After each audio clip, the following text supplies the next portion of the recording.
Dukes are bowling. There's been a lot of questions, though, around bowling. So let's quickly go over what you have figured out.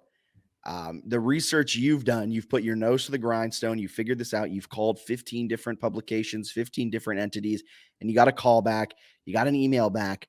So can you kind of go over what it means now that JMU is an alternate? Are they fully eligible? Can they make the college football playoff? Like, what's going on?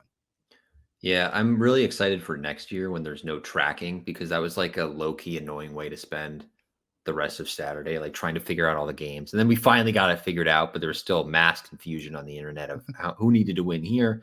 And then a bunch of teams started winning and it was over. But anyway, total nonsense there. A lot of nonsense about like what game they can play in. The NCAA bylaws around this are horribly written, like just so confusing. They're There's wrong. Like there's they're wrong. I don't Based even off of want what the NCAA told you, the bylaws are wrong. the bylaw says so. It says if an insufficient number of institutions meet the definition of a deserving team, which basically means you go 6-6. There are other caveats to that, but it becomes confusing. Then an institution that meets a condition, blah blah blah blah. You can get in as an alternate, right? If there aren't enough 6-6 teams, you've kind of gone over that. It then also says all deserving teams must be selected before an alternate may be selected. Why even include this line? It's the most confusing line. And that's That where all the confusion is happening. Apparently, once you get in, you've been selected and nothing else matters.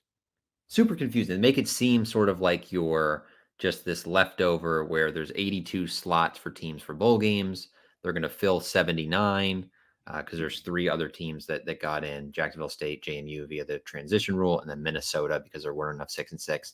They're 5-7 and they have good grades. Shout out Minnesota. Golden Gophers. Watch them play against Wisconsin. Not sure that's a team that deserves to be in a bowl game, but shout out Minnesota. No, but anyway, so it makes it seem like they would get just like last pick of the bowls, reach out to an NCAA official being like, hey, there's some confusion here. Bylaws dumb. Didn't say that, but was curious. It turns out that this is only a lot of words here to say who the 82 teams are. So the NCAA plays a role in who the 82 bowl eligible teams are. And now that part is over. So then it comes down to conference like tie-ins. And then like ESPN and some TV partners get picks. But essentially, it sort of boils down to JMU's not a complete leftover. And given their record, likely like fan interest in terms of attendance, but then also TV ratings, my guess is that they'll get a pretty good bowl game with a nice matchup. Yeah, and so like there's tie-ins for all these bowl games. So like Right. JMU can't get the bowl game that is slotted to get the Sun Belt champion. And there's probably another bowl game that's slotted to get the Sun Belt runner-up. Let's call that the Camellia Bowl and the Cure Bowl, just for easy sakes, because those are the tie-in ones. But then there's the Idaho Potato Bowl, the First Responders Bowl, the Frisco Bowl, the Myrtle Beach Bowl, and the New Mexico Bowl. All of those don't necessarily have like the champion must do it, that the third place West team must be. Those are kind of more just up for grabs within the tie-ins. So JMU could go to, in theory, any of those bowls or any of the bowls that don't have any conference tie-in whatsoever, because ESPN owns what, like 17 bowls? Yeah, they own a bunch of bowls, and it's unclear if the Sun Belt is asking the bowls to pick the fully eligible teams first for those other tie-ins. I don't know. I called to ask. I didn't hear back yet. I called like only a couple hours ago. I don't know if they even know. Like, who knows? But the gist of it is like there's a ton of open slots because the tie-ins don't match up perfectly correct, right? Because the Sun Belt has whatever they have 5 or 6 tie-ins. They have 12 teams that'll play in bowl games. So like there's a lot of Sun Belt teams that are going to have to go to these other bowls. It gets confusing.